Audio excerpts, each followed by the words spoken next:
What's goody, theorists? Picture it. Frosted sunglasses, unnecessary oversized belts over low-rise jeans, crop tops with baggy jeans. What a time. Today we're presenting to you the top 10 R&B songs of 2001. For this list, we're focusing on the female persuasion. The fellas have their own top 10 list. When we do them like this, we're basing the date on when the song was released with the album, not necessarily when it hit radio or TV, just to keep it clean. Make sure you're subscribed with the notification bell on so you don't miss a list. Hit a thumbs up if you like it and leave your comments below. Now that that's out of the way, let's get to it. Number 10, Loverboy, Mariah Carey, Glitter soundtrack. Over her career, Mariah Carey has had 19 #1 singles. If you've seen our Mariah Carey top 15 singles list, you know this was not one of them ones. And after multiple #1 albums as well, MC may have become a victim of her own success, which she acknowledged when she said in reference to the Glitter soundtrack that, quote, "I was so successful that they tore me down because my album was at #2 instead of #1, unquote. Unfortunately, this single did not help the cause. It was the lead single from the aforementioned Glitter project and was somewhat troubled from the start. After her marriage with Tommy Mottola hit the skids, so did her relationship with Columbia Records. Luckily, Virgin Records came to the rescue with a diamond-studded golden parachute, paying 20 M's to buy her out of the Columbia contract deal, plus another 80 to sign with them. Clearly the biggest deal in music history for a few months. Whitney Houston secured her own $100 million contract later that year. But Tommy wasn't satisfied to just let his golden goose go, so he did things to sabotage the record, like getting the firecracker sample Mariah intended to license for the song and giving it to Jennifer Lopez to use for the original version of I'm Real. But Mariah was not deterred. Instead, she switched it up for Cameo's Candy and added 4 rappers to the remix who pair off and ping pong on separate verses to open the soundtrack. The playful record is far removed from the balladry of her early career, but not uncharacteristic of MC and her love for hip-hop. However, the track is overproduced and gets better the closer you get to her original intent, which she eventually released on the Rarities project. The pared-down Firecracker version is an easier listen because you can actually enjoy her vocal performance than the candy-coated release and the double-stuffed remix. Number 9, Superwoman Part 2, Lil Mo featuring Fabulous, based on a true story. Before she swooped in with Superwoman Part 2, her debut album, based on a true story, and her career were already taking on water. The project took 3 years to record, was delayed more than once, and suffered arguments with Elektra over how to market her and the type of music she would make. Previous singles 5 Minutes and Tada landed with thuds, so you'll be forgiven if you haven't heard them. That's what Culturalist Theory is here for. 5 Minutes featuring Missy Elliott is a step-by-step confessional about getting a call from her man's other woman and getting to both of them in 5 minutes for an conversation. This was Mo's debut song and video. It also served as a lead single off the Missy and Timbaland produced soundtrack for 1998's Why Do Fools Fall in Love. Tada feels like a predecessor to Beyonce's Irreplaceable, and being the first track released off the project, ultimately appears as a bonus track on Lil Mo's 01 debut. So Superwoman, Part 1 that is, had to work, right? But it didn't. Thankfully, the Long Island native did not give up on the song. Instead, she got a beat that was on hold for MOP from DJ Clue, and a mixtape rapper who likes to spell his name to make this one pop. An as yet unknown Fabulous made his debut on what is still to this day the best performing track from Lil Mo. The record premiered on Hot 97, one of the biggest radio stations in the nation, and peaked at number 4 on the hip hop and R&B songs chart. Number 8, Heard It All Before, Sunshine Anderson, Your Woman. If Heard It All Before isn't on your karaoke sing-along playlist, we'll take a pause for the cause so you can fix that right now. This song was Sunshine's first release of her first album, Your Woman, co-written by Anderson along with the track's producer Mike City and others. Mr. City also had a heavy hand in guiding Sunshine's entire debut project, taking on a lion's share of the songwriting and producing of the 18 tracks. He also produced I Wish for Carl Thomas and Full Moon for Brandy. It must have been around those sessions that Sunshine and B-Rocka got together to record a remix to Heard It All Before that was on somebody's hard drive for about 5 years before it leaked in 2006. The two tag teamed the song's original lyrics, which is okay. The best part of it is the bridge where Sunshine sings lead with background vocals from Brandy. In this version, as with the original, because they have the same words, the song is about being fed up with her man's lies, excuses, and sweet talk. Much of the same for the official remix as well, that replaces the second verse with bars from Jadakiss. Heard It All Before is a song that was catchy enough to get our attention and mature enough to keep it. At nearly 5 minutes in runtime, it is almost wholly responsible for Sunshine Anderson's 15 minutes of fame. It took her 6 years to release another album, Sunshine at Midnight, courtesy of Matthew Knowles' Music World Entertainment. Number 7, Hit 'Em Up Style, Oops, Blue Cantrell, So Blue. Taking it a step further from the number 8 entry is this revenge classic. It was written and produced by Dallas Austin for the Arista artist, but he didn't come up with everything. That little at the beginning of the song before the beat drops is a throwback from Frank Sinatra's Boys Night Out. Put Blue Cantrell's vocal performance on top of that and we got a hit. It peaked at number 2 on the Billboard Hot 100, number 1 on the Top 40 chart, and propelled her debut album So Blue to gold status with 2 Grammy nominations. One for Best Female R&B Vocal Performance and the other for Best R&B Song. Hit 'Em Up Style even broke a record set by Elvis Presley for being the number 1 most added record to radio in the country, meaning the song was everywhere, and not just in the US. This song was popping across the globe and top charts worldwide. Debut singles don't get much bigger than this. With so many accolades, it's tough to see why Blue Cantrell's career petered out within a couple years. She released 2 more singles off the So Blue album that didn't make much noise. However, her second album, 2003's Bittersweet, was Grammy nominated for Best R&B Album, and her single Breathe, featuring Sean Paul between his Get Busy and Like Glue records, apparently was ringing off everywhere, except the US. Topping the UK charts for 4 weeks, the reggae-infused track was one of the most successful singles of the year in Europe, Australia, and South Africa. That said, in the States, Blue is more or less a one-hit wonder. If you're somewhere else in the world, especially in the UK, let us know if you're familiar with Breathe and whether she's a one-hit wonder in your neck of the woods. Number 6, Video, India Arie, Acoustic Soul. India Arie's debut song, Video, was far from anything that was gracing our TV screens or radio dials. This sharp turn from the common relationship drama steered us towards self-love through self-expression and self-appreciation. It must have been a message that we all needed because Video was nominated for 2 of the Big 4 Grammys, Record of the Year and Song of the Year, along with Best Female R&B Vocal Performance and Best R&B Song. Its origin record, Acoustic Soul, went double platinum and got the nod for a total of 7 Gramophones, including Album of the Year. If you know your Grammy history, or you've watched our India Arie ranking, hint hint, then you know which one she walked away with. No matter the results of Grammy night, India Arie's debut was a breath of fresh air. Even so, there are parts that may feel familiar. First is the guitar lick from Fun by Brick.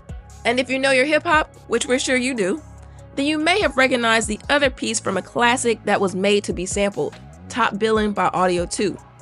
There are at least 300 songs that have come to this well, including 50 Cent's I Get Money and Mary's second single, Real Love. Comment below another song that uses Top Billin'. Even with these elements, the song feels organic and authentic to her, and it set her brand immediately. A through line that we see continued in her Terry Heller directed video, where we see India with her guitar, riding a cruiser through an orange grove, and at one point getting pulled into a music video audition where she's clearly the odd woman out. Imagine being a stereotypical video girl in this video. Number 5, Survivor, Destiny's Child, Survivor. What started out as a rebuttal to constantly being the butt of jokes turned out to be one of the highest debuting singles by one of the best-selling girl groups of all time, and even somewhat prophetic. As the group rebounded from being cut in half by the departures of LaToya Luckett and Latavia Roberson, it was reconstituted with one of Monica's former background singers, Michelle Williams, and 5-month footnote Farrah Franklin. Survivor was written by Beyonce over the course of a plane ride on the way for DC to open up for Christina Aguilera, and later set over an Anthony Dent beat that was allegedly intended for Lil' Kim. While Beyonce put her pen to paper, Papa Bear Matthew Knowles is also credited as a co-writer. What was his contribution? Oh, that wasn't a question. The word "what" that the ladies chant during the chorus, added late in the recording session, is his contribution. Survivor directly addresses the controversy over the group's makeup and the press who were keeping things stirred up. And the people were tuned in for it, honey. Reality TV was a thing, but not as widespread as it is today. The major player on the block was Survivor, in which players would compete, and after challenges, they have to vote one of their own off the island. Along with the song, it played as a direct inspiration for the Darren Grant-directed music video. Survivor was the lead single off the album by the same name and led the charge perfectly, winning Destiny's Child their third and final Grammy for their trouble.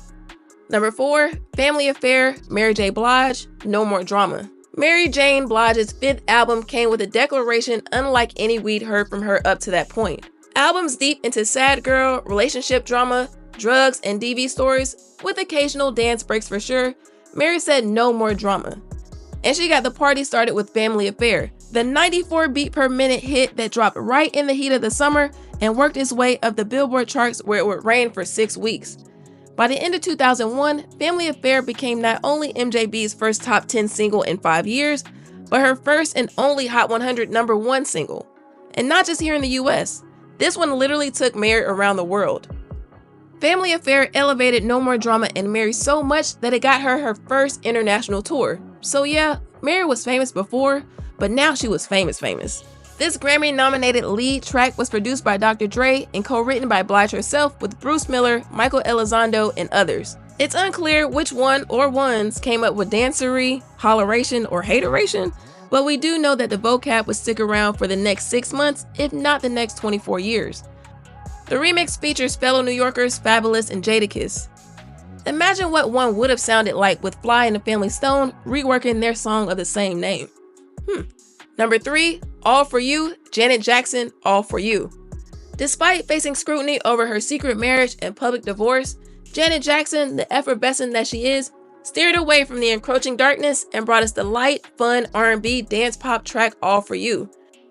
It's actually sonically the perfect follow-up single to Doesn't Really Matter from the Nutty Professor 2, The Clump soundtrack. The movie stars Eddie Murphy ×7 and Janet Jackson as Sherman's love interest. The most seasoned of all the artists on our list today, many of whom were new to the game in 2001, Janet was queen of radio when radio was king, and with All For You, proved that she could still rule the charts. Her 10th and last #1 Hot 100 hit in the US was the longest reigning hit of the year at 7 weeks. The song was written and produced by Janet Jackson with help from serial collaborators Jimmy Jam and Terry Lewis, who were responsible for the use of Changes the Glow of Love sample, Jam specifically. Drop the name of the featured vocalist in the comments if you know it. All For You's concept is basically a flirtation across the dance floor. Remember when people used to dance in the club? Simpler times. The subsequent album, also named All For You, deviates sharply from its moodier predecessor, 1997's The Velvet Rope, but duplicates its success by becoming her 5th album in a row to be #1 on Billboard 200. She got a nod from the Academy for Best Pop Vocal Album and won Best Dance Recording for the song we're talking about now. Number 2, Rock the Boat, Aaliyah, Aaliyah. What ended in a tragic plane crash that claimed the lives of 9 people, including Aaliyah Dana Houghton, had a pretty mundane start. Rock the Boat was written by friend and frequent collaborator of Aaliyah's, Static Major, R.I.P., 2 years prior to its recording and release. It's not unusual for songs or even whole projects to sit for one reason or another. In this case, it was Blackground's label politics and a close eye on Aaliyah's lyrical content that kept this one on the shelf until the powers that be, including Uncle Barry Hankerson, deemed her ready for this type of song. That, along with her filming schedule. She had already debuted in Romeo Must Die and was in the midst of filming Aaron Rice's Queen of the Damned by day and hitting the studio to work on this self-titled project at night. That meant an album with an announced release date of October 2000 didn't finish recording until March 2001. Even still, with the 5-year wait between One in a Million was well worth it to start. A #2 debut with 187,000 first week sales? But they tapered off quickly and Blackground had to do something. The lead single We Need a Resolution had topped out at 59 and they needed something bigger to continue to work the record. So skipping the line ahead of the Timbaland-produced More Than a Woman to become the follow-up to the Timbaland drums on Resolution was the Caribbean-infused Rock the Boat produced by Eric Seitz and Rapture Stewart. Its fun island vibe lent itself to the Miami and Bahamian backdrops Hype William cooked up for the video. The ill-fated flight may have ended Aaliyah's life, but it did not end her legacy. Following much deliberation and negotiation on all sides, the video was allowed to premiere on BET's Access Granted, which featured a behind-the-scenes look at the production. It later spent 37 days at #1 on 106 & Park, and Queen of the Damned came out in 2002. To find out how CJ and I each ranked Aaliyah's 3 studio albums, tap into the Patreon to check it out. Number 1, Fallen, Alicia Keys, songs in A minor. From the first note we heard, we fell for Alicia Keys. The haunting intro with nothing but a piano, the layered choir backing before the percussion starts. This song is hypnotic from beginning to end. Who knew that a song written by a teen and her piano would sweep the streets the way that it did? Certainly not her first label. Keys, who got her first record deal at 15, had spent several years unsuccessfully developing songs at Columbia. They saw her one way, she saw herself another. She eventually made the move to Clive Davis's Arista Records in 1998 and later joined him at his own J Records. By this time, knowing her way around the production boards and the piano, Alicia had the freedom to create more organically without so many cooks in the kitchen. And she cooked. The song, actually composed in E minor, focuses on the ups and downs of being in and out of love with your partner. It was deeply relatable and resonated around the world. What debuted on Billboard at 98 climbed the charts and held onto the top spot for 6 non-consecutive weeks. She won 3 Grammys off this track, besting some other nominees on this list, to win Song of the Year, Best R&B Song, and Best Female R&B Vocal Performance. The song in A minor album itself won for Best R&B Album, and she won Best New Artist. We hadn't seen a night like this since Miss Lauryn Hill. And proving that success is the best revenge, Song in A minor included material that had been rejected by Columbia Records. Guess they didn't want the 12 million albums sold worldwide or the 5 Grammys. The video was directed by Chris Robinson and features a cornrow-wearing, streetwise piano-playing Alicia on her way to visit her boyfriend in lockup. Columbia wouldn't have liked that either. If you stayed this long and you like what you see, give us a thumbs up and subscribe to the channel. Hit that notification bell so you don't miss a list. We have more than 100 episodes for you to catch up on, so stick around and we'll see you there. I'm QB, peace.